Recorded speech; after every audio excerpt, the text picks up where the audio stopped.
Good morning everyone. तो आज हम फिर एक नए क्लास लेके आए हैं जिसमें हम लोग किसके बारे में बात करने वाले हैं? वासर के बारे में बात करने वाले हैं। किसके बारे में? वासर के बारे में बात करने वाले हैं।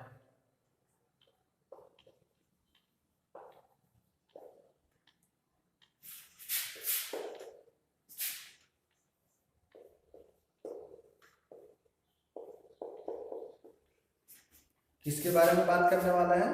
वासर के बारे में बात करने वाले हैं। वासर हमारा क्या है, वासर हमारा किस प्रकार से यूज में आता है, इसके बारे में हम लोग बात करेंगे। ठीक है, तो पिक्चर से पहले वासर को देखो और समझो। जो वासर हमारा किस प्रकार से होता है और उसका क्या यूज होता है। तो स्क्रीन पर पिक्चर आ रहा होगा, वहां से देख के पहले वासर क्या चीज है, वासर का यूज कहाँ होता है, वो सब हम डिटेल में बताएंगे। पहले पिक्चर को देखें। ठीक, तो स्क्रीन में आ गया होगा।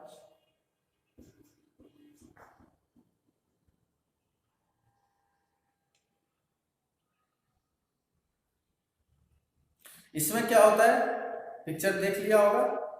इसमें क्या होता है, जाता था जब नट और बोल्ट के द्वारा क्या होता है, टेम्पोररी फास्टनिंग की जाती है। क्या होता है, जब नट और बोल्ट के द्वारा टेम्पोररी फास्टनिंग की जाती है। जैसे यहाँ पे नट और बोल्ट के द्वारा हम लोग क्या करते हैं, टेम्पोररी फास्टनिंग करते हैं।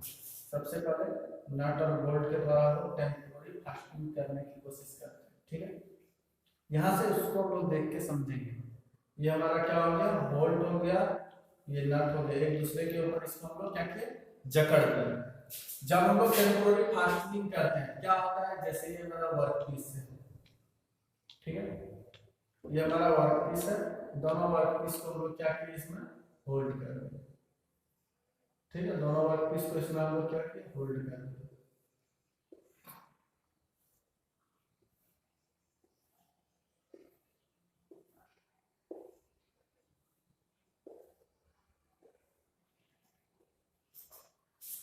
दोनों वर्क पीस को इसमें हम लोग क्या किए, होल्ड कर दिए। ठीक है, इसको होल्ड कर देने के कारण क्या हुआ हमारा, होल्ड कर देने के कारण, इसमें होल्ड कर देने के कारण क्या हुआ हमारा, यहाँ पे देख सकते हैं इसको दो पार्ट्स को दो पार्ट्स में हम लोग क्या कर रहे हैं, नट बोल्ट का फास्टनिंग कर रहे हैं। इसलिए क्रॉस सेक्शन से इसको दिखा दिया। ये हमारा पार्ट 1 था, ये हमारा क्या है, पार्ट 2 है। ये दोनों के बीच में हम लोग फास्टनिंग किसके द्वारा कर रहे हैं, बोल्ट। ये हो गया, ये हमारा क्या है, नट। इसके द्वारा हम लोग इसमें फास्टनिंग कर रहे हैं। तो जब हम लोग फास्टनिंग क्रिया करते हैं क्या होता है, नट और बोल्ट, बोल्ट के बीच में दो पार्ट्स लगा देते हैं। ये दोनों क्या होता है, आपस में जब जुड़ा हुआ रहता है, कुछ समय क्या होता है, ये झनकार के कारण, जहाँ पे वर्क प्लेस होता है वहां पे वाइब्रेशन उत्पन्न होता ही है, या फिर बहुत बार झटके आते हैं। झटका आने के कारण क्या होता है, बोल्ट और नट जुड़ा होने के कारण ये दोनों पे जब झटका देता है तो हमारा बोल्ट क्या होता है, बोल्ट से नट क्या होता है, धीरे धीरे सिरकना स्टार्ट करता है। क्या करता है, सरकना स्टार्ट करता है। जिसके कारण क्या होता है, हमारा नट क्या होता है, लूज पड़ने लगता है। नट क्या होता है, लूज पड़ने लगता है। नट क्या होता है, धीरे धीरे धीरे धीरे करके नट हमारा क्या है, खुल के नट बाहर आ जाता है। ये नट हमारा पूरा इस प्रकार से बाहर निकल जाता है। तब क्या होता है उसको समझना है। यहाँ पे क्या था, बोल्ट जो था वो घूमते घूमते सरक के हमारा क्या हुआ, बोल्ट हमारा बाहर आके यहाँ गिर गया। ठीक है, ये हमारा बोल्ट यहाँ पे खुल के गिर गया। इस तरह गिर जाने के कारण क्या हुआ, अब जब हमारा नट निकल गया, गिर गया यहाँ पे, तो बोल्ट भी हमारा क्या होगा, निकल जाएगा। तो बोल्ट हमारा यहाँ पे इस प्रकार से देख पा रहे हैं, बोल्ट भी हमारा निकल के गिर गया। बोल्ट भी हमारा क्या था, निकल के गिर गया। अब बताओ, जब हमारे नट और बोल्ट दोनों अलग हो गया, तो जो हम लोग यहाँ फास्टनिंग किए हैं, जो दो पार्ट्स को जोड़े हैं, ये दो पार्ट्स क्या हमारा जुड़ा हुआ रहेगा, ये दोनों पार्ट्स हमारा क्या जुड़ा हुआ रहेगा, नहीं। ऐसा हो जाने से क्या होता है, एक्सीडेंट के चांस बढ़ जाते हैं। जहाँ पे बड़े बड़े मशीन होते हैं, बड़े बड़े पार्ट्स लगे होते हैं, उसको जोड़ने के लिए जब फास्टनर में हम लोग नट और बोल्ट और नट का प्रयोग कर देते हैं, क्या होता है, ये दोनों आपस में झनकार के कारण अलग ना हो जाए, खुल के गिर ना जाए, एक्सीडेंट ना हो, उसके लिए इन दोनों के बीच में क्या किया जाता है, वाशर का प्रयोग किया जाता है। क्या किया जाता है, इस दोनों के बीच में एक वाशर का प्रयोग किया जाता है। वो बोथ साइड में वाशर हो सकता है, मतलब दोनों साइड भी हो सकता है, या फिर सिंगल साइड भी वाशर प्रयोग में लाया जाता है। क्या होता है, दोनों साइड भी या फिर सिंगल साइड भी वाशर का प्रयोग किया जाता है। जिसके कारण क्या होता है, जो भी नट का हम लोग प्रयोग करते हैं, नट के साथ क्या होता है, वाशर लगे होने के कारण जो भी वाइब्रेशन, झनकार, झटके आते हैं वो क्या करता है, वाशर खुद में एब्जॉर्ब कर लेता है। एब्जॉर्ब कर लेता है वो क्या होता है, ना वोल्ट को इफेक्ट करता है ना नट को इफेक्ट करता है, खुद में बार बार झटका ले लेता है, जिसके कारण क्या होता है, नट हमारा गोल गोल घूमता नहीं है, धीरे धीरे घूमता नहीं है, नट खुल के हमारा क्या होता है, नहीं निकलता है। बोल्ट भी हमारा क्या होता है, नट नहीं खुलेगा तो बोल्ट भी हमारा नहीं निकलेगा। इससे क्या हमको बेनिफिट हुआ, एक्सीडेंट के जो चांसेस थे वो हमारे क्या हुए, कम हो गए। क्यों, किस लिए कम हो गया, क्योंकि बोल्ट और नट के बीच में हम लोग किसका प्रयोग कर दिए, वाशर का प्रयोग कर दिए। ठीक है, तो वाशर के कारण क्या हुआ, हमारा जो भी दोनों के बीच में वाइब्रेशन, झनकार, झटके उत्पन्न होते हुए वाशर खुद में एब्जॉर्ब कर लिया, और एब्जॉर्ब करने के कारण क्या होता है, हमारा फास्टिंग सही से बरकरार लॉन्ग टाइम तक के लिए रह जाता है।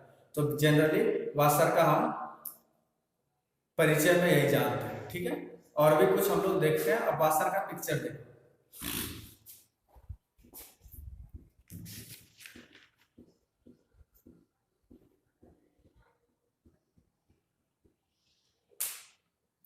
वाशर जनरली क्या होता है, कार्य के अनुसार क्या होता है, सीट की बनाई जाती है। क्या होता है, सीट की बनाई जाती है। वाशर के लिए कोई जरूरत नहीं है कि ये लोहे की हो। वाशर जैसे जगह जगह पे अलग अलग प्रकार के वाशर प्रयोग किए जाते हैं। बहुत जगह पे रबड़ के भी वाशर प्रयोग किए जाते हैं, लकड़ी के भी वाशर प्रयोग किए जाते हैं, प्लास्टिक के भी वाशर प्रयोग किया जाता है। तो पर्पस के हिसाब से नायलॉन के भी प्रयोग किए जाते हैं। तो जैसा जिस प्रकार के पर्पस होगा उस प्रकार के क्या होता है, वाशर का प्रयोग किया जाता है। ठीक है, तो जो हम लोग इसमें पढ़ने वाले हैं उसमें किस प्रकार के नॉन फेरस मेटल से बने जो वाशर होते हैं उसके बारे में हम लोग बात करेंगे। किसके बारे में, नॉन फेरस के मेटल से रिलेटेड जो भी पार्ट जुड़ते हैं, मेटलिक जुड़ता है, उसके बारे में जानेंगे कि ये दोनों पार्ट्स किस प्रकार से हमारा जुड़ा हुआ होता है। ठीक, इसको बनाने के लिए क्या जाता है, पतली जो सीट होती है उसमें पंचिंग करके क्या होता है, सुराख बनाया जाता है, और उसको सुराख को क्या जाता है फिर से कटिंग करके कार्य के अनुसार क्या होता है, फेरस या फिर नॉन फेरस धातु के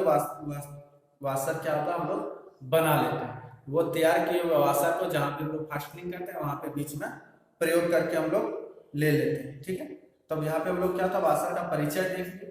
और वाशर का हम लोग क्या करते हैं, एडवांटेज देख लेते हैं। वाशर का एडवांटेज, वाशर से हमको, वाशर नट और बोल्ट के बीच में वाशर प्रयोग करने से हमारे क्या फायदे होते हैं। ठीक है, इसको हम लोग देखेंगे, वाशर के एडवांटेज।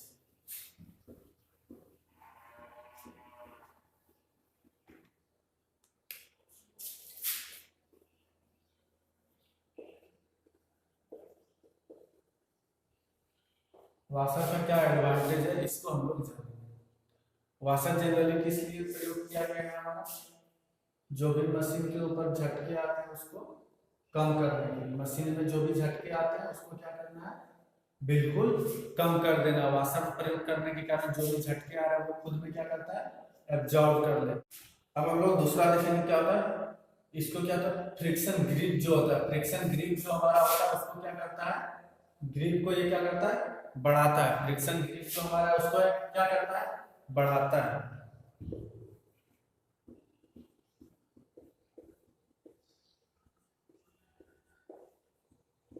फ्रिक्शन ग्रिप को क्या करता है, हमारा बढ़ाता है।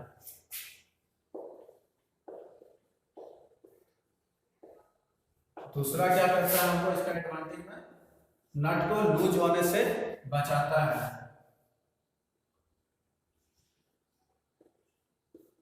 नट को लूज होने से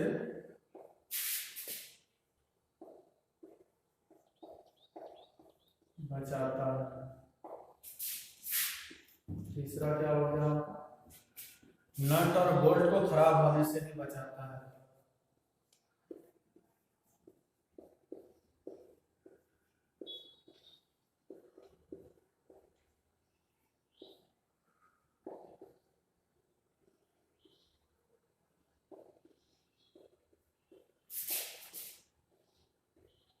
होने से बचाता है।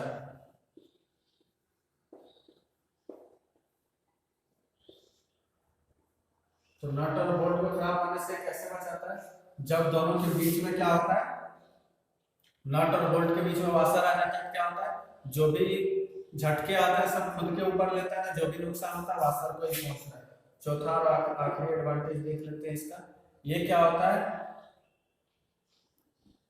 जो उसमें तनाव का जो क्षेत्रफल, नट और बोल्ट के बीच में जो तनाव बनता है एक दूसरे को जब कसते हैं, तो तनाव का जो एरिया होता है, एरिया को क्या करता है, बढ़ा देता है, तनाव के एरिया को बढ़ाता है, क्षेत्रफल को बढ़ाता है, तनाव के क्षेत्रफल को क्या करता है, बढ़ाता है।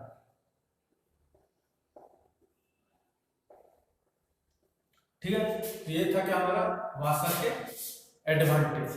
तो वाशर का एडवांटेज क्या क्या है, एक बार देखो, फ्रिक्शन ग्रिप कम बढ़ा देता है, फ्रिक्शन ग्रिप बढ़ा देता है मतलब जो पकड़ है दोनों के बीच में उसको क्या करता है, मजबूत कर देता है। नट और बोल्ट को लूज होने से बचाता है, जब झटका पड़ता है नट खुल के निकल ना जाए इसके लिए क्या करता है, नट को टाइट बनाए रखता है।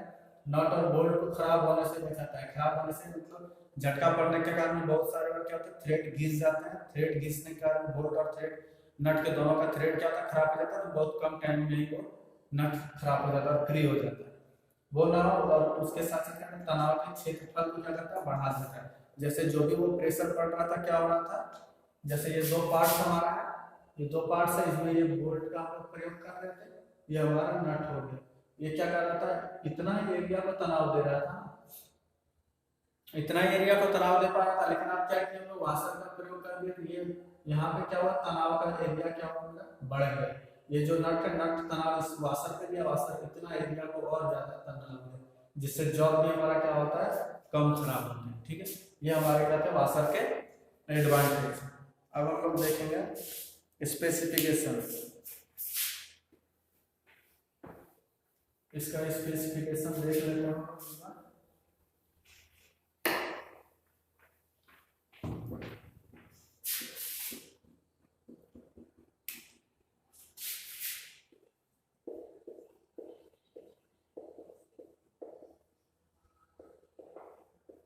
इसका स्पेसिफिकेशन, हमारा इसका विवरण, हमारा वाशर क्या है इसका विवरण हम लोग देखेंगे और समझने की कोशिश करेंगे। वाशर को क्या होता है, उसके नाम, टाइप और क्या होता है, साइज और इंडियन स्टैंडर्ड के अनुसार क्या होता है, और मटेरियल के अनुसार हम लोग जानते हैं। किस किस से अनुसार हम लोग जानते हैं, साइज, टाइप, मटेरियल और उसके नाम के अनुसार हम लोग क्या करते हैं, उसको जानते हैं। वही हमारा क्या था, स्पेसिफिकेशन। मतलब स्पेसिफिकेशन मतलब क्लियर होता है कि हम लोग दुकान गए तो वाशर का जरूरत है, तो हमको कौन से वाशर का, कौन से टाइप के वाशर का जरूरत है, वो हम दुकान को बताए तो वो हमको दे दे। ऐसा ना हमको फेरस मेटल का चाहिए था वाशर, हम लोग जाके डायरेक्ट मांगे वाशर, वो नायलॉन वाला दे दिया, ऐसा ना। नॉन फेरस का चाहिए, फेरस का चाहिए, जिसका हमको चाहिए उसमें स्पेसिफिकेशन मतलब क्या होता है, पूरा क्लियरिटी होता है उसमें। क्या होता है उसका क्लियरिटी, नाम हो गया, टाइप हो गया, साइज हो गया, इंडियन स्टैंडर्ड के अनुसार क्या होता है, मटेरियल भी निर्धारित किया जाता है, किस साइज तक का हम किस मटेरियल का प्रयोग करेंगे कि वो मजबूत रहेगा, सही रहेगा और कार्यगर रहेगा। ठीक है, ये हमारा क्या था उसका वाशर का स्पेसिफिकेशन। अब हम लोग क्या करते हैं, वाशर के टाइप्स को देख लेते हैं, वाशर हमारे कितने टाइप्स में पाए जाते हैं।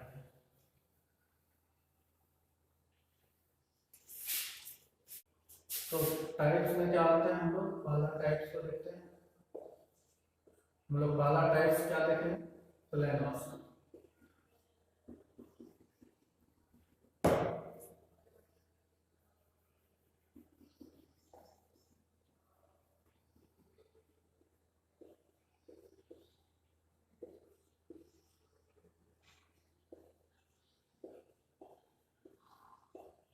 प्लेन वाशर, प्लेन वाशर क्या है, तो प्लेन वाशर का पिक्चर स्क्रीन में आ गया हो। अब देखो प्लेन वाशर हमारा पहले किस प्रकार से दिखता है। इस प्रकार का वाशर क्या होता है, गोल आकार की होती है, क्या होता है, गोल आकार की होती है, जिसके सेंटर में क्या किया हुआ है, सुराग बना हुआ है, यहाँ पे दिख रहा होगा क्या है, सुराग बना हुआ है। इसका वाशर का क्या होता है, मुख्यतः प्रयोग क्या होता है, नट और बोल्ट के बीच में क्या होता है, इसका प्रयोग किया जाता है। कहाँ पे, नट के बीच में क्या होता है, स्पर्श करके क्या होता है, क्षेत्रफल को बढ़ाने के लिए किया जाता है। नट और जो जॉब है उसके बीच में जो कॉन्टैक्ट फेस बनेगा, नट क्या होता है, नट का जितना एरिया वही कॉन्टैक्ट फेस बनाएगा तो उसके एरिया को बढ़ा सके, जिसके लिए इसका हम लोग क्या करते हैं, प्रयोग किया जाता है। वाशर प्राय किस चीज का बना होता है, प्लेन वाशर माइल्ड स्टील का बनाया होता है। किस चीज का बना होता है, माइल्ड स्टील का बनाया जाता है। और प्लेन वाशर क्या होता है, मशीनिंग द्वारा या फिर पंचिंग द्वारा बनाया जाता है। प्लेन वाशर को किसके द्वारा बनाते हैं हम लोग, मशीनिंग, मतलब मशीनिंग के द्वारा ड्रिलिंग वगैरह कटिंग करके क्या करते हैं, इसको हम लोग बनाते हैं। और दूसरा एक प्रोसेस होता है पंचिंग के द्वारा, डायरेक्ट जिस साइज का वाशर हमको बनाना है उस साइज के पंच से हम लोग क्या करते हैं, डायरेक्ट कट कर देंगे और तो क्या होगा, हमारा ये वाशर तैयार हो जाएगा। ठीक है, तो हम लोग जान लें किसके किसके द्वारा था, पंचिंग के द्वारा भी तैयार हो जाता है और मशीनिंग के द्वारा भी हम लोग इसको तैयार कर सकते हैं। ठीक है, तो मशीन की हुई वाशर क्या होते हैं, एक या दोनों साइडों में क्या होती है, चैम्पर की हुई होती है। मशीनिंग किया हुआ जो वाशर होगा उसका पहचान कैसे हम लोग जानेंगे कि ये मशीन किया हुआ है या फिर पंचिंग किया हुआ है। मशीन किया हुआ जो वाशर होगा उसका क्या होता है, दोनों साइड को चैम्पर कर दिया जाता है, उसको क्या करता है, हीट ट्रीटमेंट करके ग्राइंड कर दिया जाता है। उसको ग्राइंड करके क्या करता है, उसके सिरे को चैम्पर कर दिया जाता है। ठीक है, चैम्पर कर देने के कारण क्या होता है, वो बहुत ही स्मूथ होता है, जब प्रयोग करते हैं हाथ उसको कट नहीं करेगा। ठीक है, और पंच किया हुआ वाशर क्या हुआ, पंच की हुई वाशर चैम्पर्ड नहीं होती है। इसको क्या करते हैं, डायरेक्ट सीट से हम लोग पंच करके क्या करते हैं, कटिंग कर देते हैं। पंच का प्रयोग करते हुए कटिंग कर देते हैं। तो इसमें इसके कारण क्या होता है, मशीन किया हुआ वाशर की तुलना में इसका कंपोनेंट क्या होता है, असेंबली में कम प्रयोग की जाती है। क्या होता है,